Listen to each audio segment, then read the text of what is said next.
Hola, buenas noches, compañeros. El día de hoy les voy a presentar el tema de colecistitis y enfermedad biliar. Es una clase para la clase de clínica quirúrgica impartida por el doctor Guillermo Ramos en el Centro Universitario de la Costa, en la carrera de médico cirujano y partero.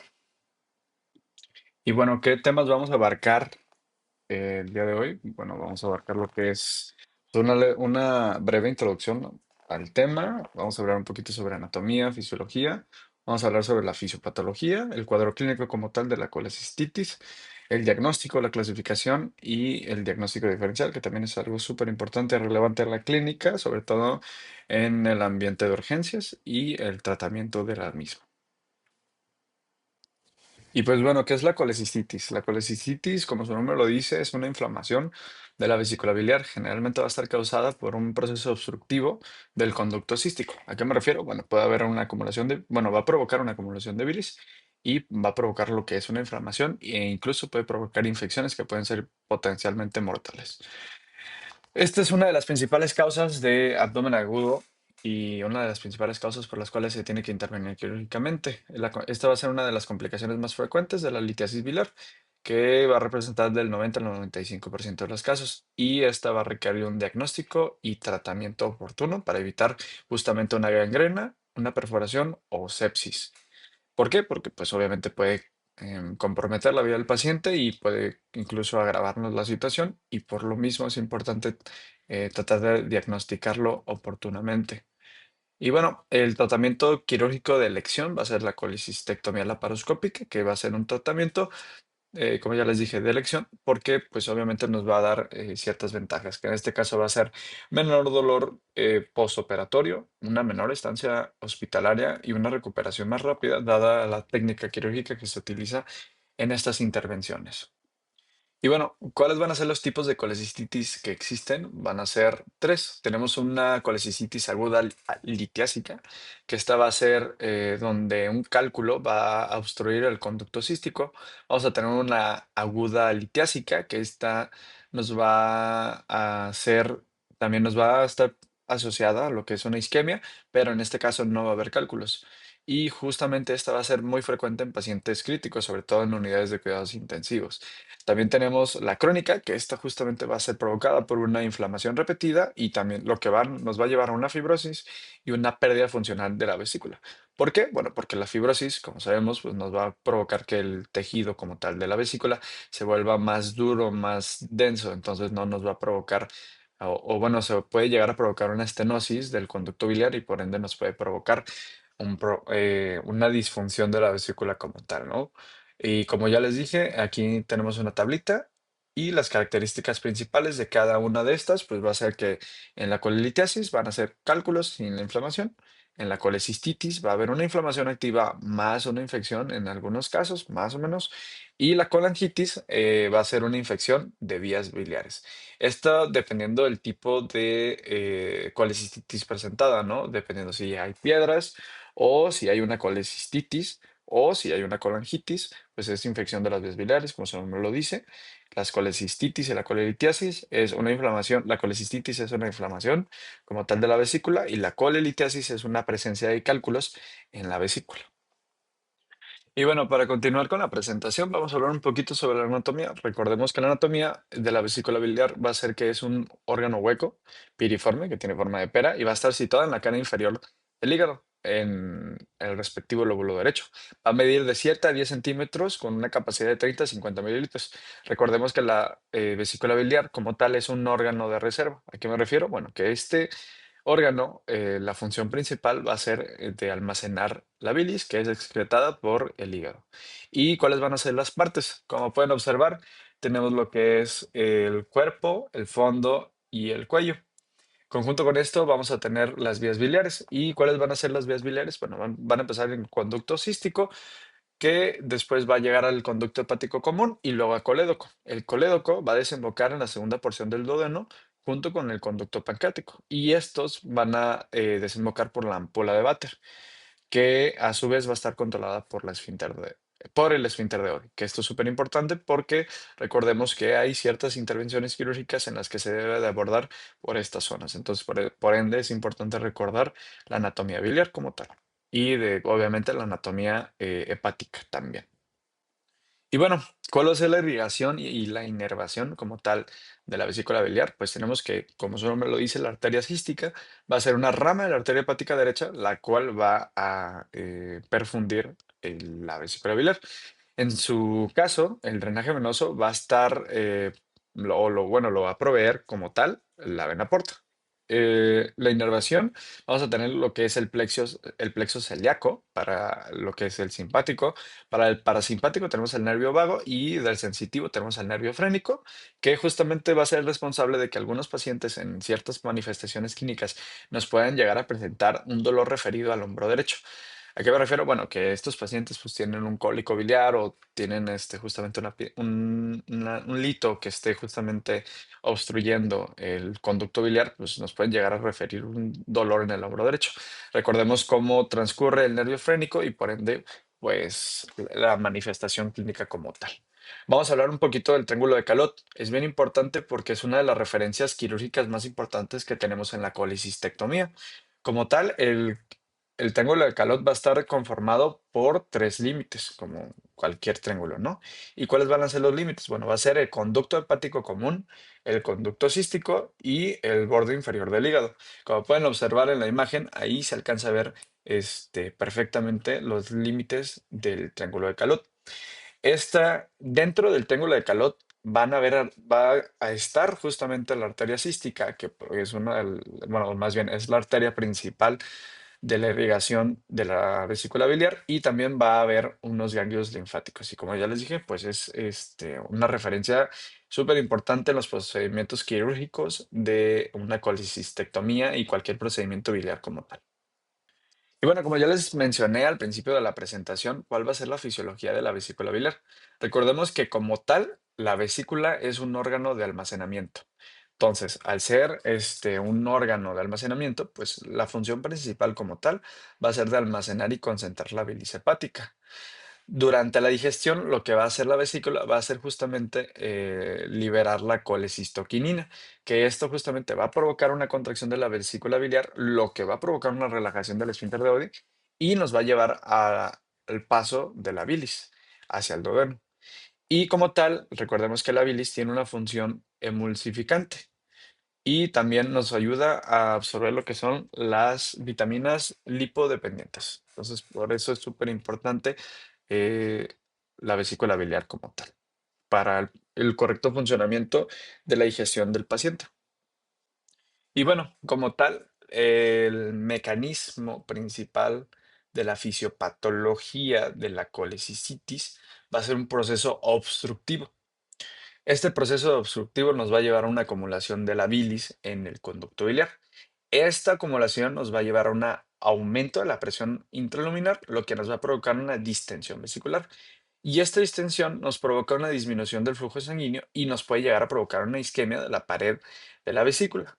Y al haber una isquemia de la pared de la vesícula, pues obviamente va a haber un daño epitelial y una inflamación e incluso se puede llegar a provocar una infección secundaria gracias a la isquemia o bueno, a que se va a provocar un entorno favorable para el desarrollo de estas bacterias.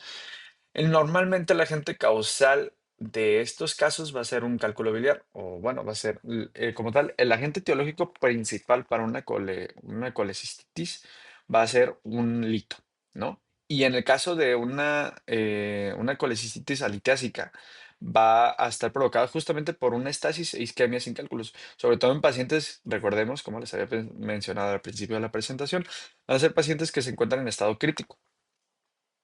Y bueno, los agentes bacterianos más comunes que vamos a encontrar en las infecciones de la vesícula biliar, pues van a ser Escherichia coli, Klebsiella, bueno, la familia de Klebsiella, Enterococcus faecalis y Enterobacter también. Estos justamente van a ser importantes porque nos van a provocar una infección secundaria y nos van a provocar o nos pueden llegar a provocar un empiema vesicular que también es de importancia médica e incluso perdón, incluso es una urgencia médica que se tiene que atender de la manera más oportuna.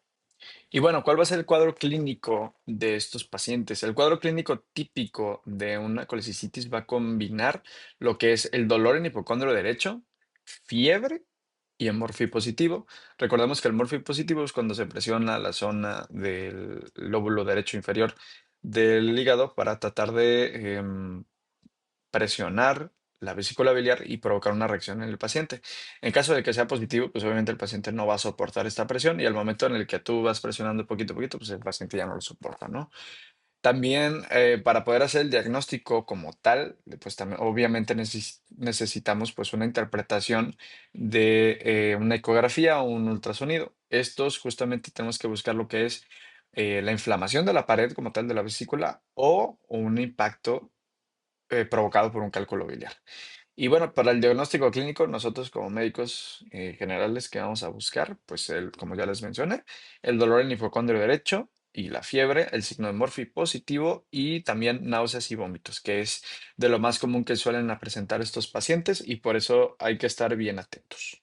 Y bueno, para poder hacer un diagnóstico radiológico y hacer el correcto acompañamiento de un diagnóstico clínico para poder determinar si sí es como tal em, una colecistitis, pues bueno, vamos a necesitar, pues como se alcanza a ver en las imágenes, pues una ecografía, ¿no? En la ecografía abdominal, pues va a ser el gold estándar para el diagnóstico de esta patología. ¿Qué vamos a buscar en la ecografía? Bueno, vamos a buscar lo que es el engrosamiento de la pared vesicular, que tiene que ser mayor a 4 milímetros. También debemos de buscar lo que es una presencia de cálculos o de lodo biliar, que también el lodo biliar nos puede llegar a provocar justamente estas manifestaciones clínicas. También el líquido perivesicular y también un morphy ecográfico positivo, ¿no? Que esto va a ser de lo más importante para poder diagnosticar a los pacientes. En el caso de la colecistitis aguda, aquí les coloqué una imagen donde se alcanza a observar el engrosamiento de la pared de la vesícula.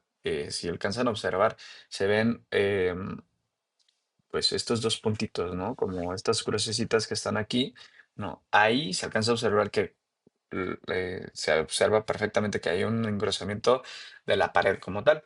En la colecistitis alitésica, pues recordemos que es una colecistitis provocada por otros factores que no sea una colelitiasis. Y la colecistitis crónica, pues recordemos que el agente causal como tal de esta patología, pues es una inflamación crónica de la vesícula biliar. Y pues así es como más o menos se llega a presentar, o bueno, esto es una presentación típica que se puede llegar a observar de estas patologías como tal. Y bueno, ¿cómo vamos a clasificar las colecistitis? Como ya les mencioné, las vamos a clasificar si tiene o no presencia de cálculos. En el caso de que sea una colecistitis litiásica, pues va a estar, recordemos, provocada por una piedra o un lito. En el caso de que no presente cálculos o litos, generalmente van a ser los pacientes, les repito, en estado crítico o que van a tener un trauma severo. Dependiendo de la evolución clínica, como cualquier otra patología, dependiendo si es aguda, crónica o aguda sobrecrónica. Aguda, recordemos que es 2 semanas, crónica ya son 3 meses y aguda sobrecrónica, pues es en el interno. Y si nos basamos en las guías de Tokio que se publicaron en 2018, las vamos a clasificar en 3 grados. Tenemos el grado 1, que es una colecistitis aguda sin disfunción orgánica. El grado 2 va a ser una inflamación moderada con una leucocitosis arriba o igual a 18.000 y una masa palpable en conjunto con síntomas, con una evolución mayor a 72 horas. Y el grado 3 pues, es una disfunción orgánica asociada a pues, todos los órganos, ¿no? Que en su caso sería, pues, el sistema cardíaco, el sistema renal, el sistema respiratorio, incluso el hígado, y también nos puede provocar manifestaciones neurológicas y, pues, en este caso lo vamos a clasificar como grado 3, ¿no? La gran mayoría de los pacientes llegan a presentar grado 1 y, pues, tienden a tener muy buen, pronóstico los pacientes que tienen una colecistitis, ¿no? Y bueno, para la colecistitis como tal, vamos a necesitar hacer un diagnóstico diferencial porque recordemos que las patologías pueden estar interrelacionadas, entonces, y al estar ubicadas en la misma zona topográfica como tal, pues puede haber manifestaciones clínicas similares en las que el paciente va a presentar. ¿Cuál va a ser el diagnóstico diferencial que nosotros debemos hacer como médicos generales para poder diagnosticar este abdomen agudo o bueno, la colecistitis aguda como tal? Pues necesitamos hacer el diagnóstico diferencial de la colelitiasis sin inflamación, de una colangitis aguda, una pancreatitis aguda, una úlcera péptica perforada, una apendicitis derecha alta, un infarto o una isquemia mesentérica y una hepatitis aguda. En este caso, las manifestaciones que nos van a dar los pacientes, pues, van a ser muy características y estas justamente van a ser las que nos van a dar el diferencial haciendo un diagnóstico clínico como tal, porque recordemos que también debe de estar acompañado por un diagnóstico laboratorio para hacer la confirmación como tal. Pero las manifestaciones clínicas típicas que presentan los pacientes, pues es que van a tener un dolor tipo cólico y no va a haber fiebre ni leucocitosis en este caso, porque pues, no va a haber una inflamación y tampoco va a haber un proceso infeccioso en la litiasis sin la inflamación. En la colangitis aguda, pues lo típico, ¿no? La triada de Charcot y en conjunto con esto, pues van a haber alteraciones hepáticas en las pruebas de sangre. También la pancreatitis aguda, va a haber dolor en epigastrio que se va a irradiar hacia la espalda, que es lo más típico, y va a haber un aumento de la amilasa y de la lipasa. En el caso de una úlcera péptica que esté perforada, pues va a haber dolor súbito, va a haber abdomen rígido y signos de peritonitis. En el abdomen rígido también tenemos el signo de defensa, entonces, pues por eso es importante diferenciarlo, ¿no? También tenemos lo que es la apendicitis derecha alta. Este va a ser un dolor migratorio en el que va a haber fiebre, leucocitosis y la localización va a variar según la anatomía del paciente. En el caso de un infarto o una isquemia mesentérica, vamos a tener que es un dolor intenso y desproporcionado al examen físico. Y pues obviamente va a estar acompañado de factores de riesgo cardiovasculares que va a tener el paciente. Y en una hepatitis aguda, pues vamos a tener lo que es un dolor difuso, o sea, no va a estar bien localizado. Va a haber una ictericia marcada en los pacientes y pues obviamente va a haber una alteración en las transaminasas y también en los exámenes de sangre se van a presentar alteraciones como tal de las funciones hepáticas. Para el tratamiento de la colecistitis, vamos a tener que para la colecistitis aguda, lo primerito que debemos hacer es el manejo inicial. ¿El manejo inicial en qué consiste? Bueno, en un ayuno absoluto, o sea, tenemos que el paciente necesita estar en ayuno obligatoriamente, o sea, no hay manera de poderlo intervenir quirúrgicamente si el paciente no está en ayuno y una hidratación intravenosa para tratar de corregir un desequilibrio hidroeléctrico que vaya a presentar el paciente y tratar de evitar las complicaciones que pueden haber durante el procedimiento quirúrgico. También es importante manejar el dolor del paciente. ¿Por qué? Porque sí presentan dolor y sí es doloroso. Entonces, en el caso de México, pues podemos utilizar perfectamente un antiinflamatorio no esteroideo, pero también se pueden utilizar opioides, que es en el caso de Estados Unidos. Aquí no es muy común utilizar opioides, pero en el caso de que el dolor sea muy intenso, pues se pueden llegar a utilizar, ¿no? También es necesario hacer una profilaxis con antibiótico. ¿Por qué? Bueno, porque el paciente puede llegar a presentar una perforación de la vesícula biliar, lo que nos puede conllevar una complicación grave y una posible sepsis del paciente, con lo que nos puede llegar a matarlo. Entonces, por eso es bien importante hacer una profilaxis con antibiótico en el momento en el que se recibe el paciente y se hace el diagnóstico como tal de la colecistitis. En conjunto, obviamente, con el monitoreo de los signos vitales y la respuesta clínica que dé a este mismo tratamiento inicial que se le da al paciente. Y bueno, eh, el artículo más reciente que llegué a revisar sobre las recomendaciones en el tratamiento de la colecistitis, sobre todo en la antibioticoterapia, pues va a ser que recomiendan dos esquemas distintos. Recomiendan lo que es las cefalosporinas de tercera generación, que sería ceftriaxona, cefotaxima o más metronidazol. Y en los casos graves, pues es la piperaciclina, tazobactam, carbapenémicos o fluoroquinolonas, en caso de que sean infecciones graves. Y obviamente, pues dependiendo del cultivo y de lo que se manifieste en el cultivo, pues se debe hacer un ajuste en conjunto de un tratamiento de aproximadamente de 5 a 7 días, que es lo que normalmente se da de profilaxis o de tratamiento como tal de plano si el paciente está complicado o tiene una infección grave en la vesícula biliar. Y pues en el tratamiento quirúrgico como tal, tenemos dos tratamientos actuales, que sería la colecistectomía laparoscópica, que debe de ser dentro de 72 horas. ¿Por qué? Porque Si se realiza esta cirugía dentro de las 72 horas, el paciente tiene mejor pronóstico y hay menos mortalidad en estos procedimientos quirúrgicos. Como ya les mencioné, el tratamiento quirúrgico como tal para cualquier colecistitis es el gold estándar. Entonces, al ser el gold estándar, pues, sobre todo al ser laparoscópica, nos va a dar la virtud, o bueno, es tan noble esta cirugía que los pacientes se van a recuperar súper rápido.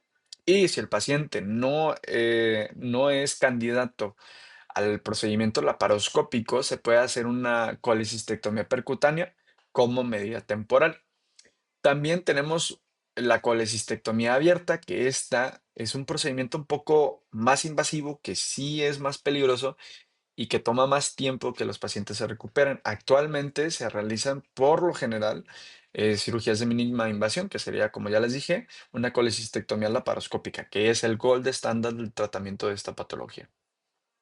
En caso de que haya una sospecha, delitos en el colédoco, también se debe de realizar una CEPRE. ¿Por qué? Bueno, porque justamente debemos de extraer estos cálculos para descomprimir la vía biliar y, pues, obviamente, posterior a este procedimiento de la CEPRE, pues, hacer una colecistectomía laparoscópica, pues, para tratar de evitar recurrencias, en estos pacientes, ¿no? También, es súper importante hacer el diagnóstico diferencial, como ya les había mencionado anteriormente, porque el abordaje que se va a realizar, pues obviamente varía dependiendo de lo que ya tenga el paciente. Y pues bueno, como ya les mencioné, los objetivos como tal del tratamiento de la colecistitis, pues va a ser controlar el proceso infeccioso e inflamatorio, prevenir las complicaciones que ya les había mencionado, que sería la abscesis, un absceso, una perforación o una peritonitis que pueden llegar a ser mortales para el paciente, restablecer el flujo biliar y la función digestiva que va a tener el paciente y pues obviamente evitar recurrencias mediante la colecistectomía definitiva, ¿no? Por eso es tan importante poder abarcar a estos pacientes dentro de las primeras 72 horas, porque nos van a dar un margen más amplio y va a haber una menor tasa de mortalidad y de morbilidad como tal de estos pacientes.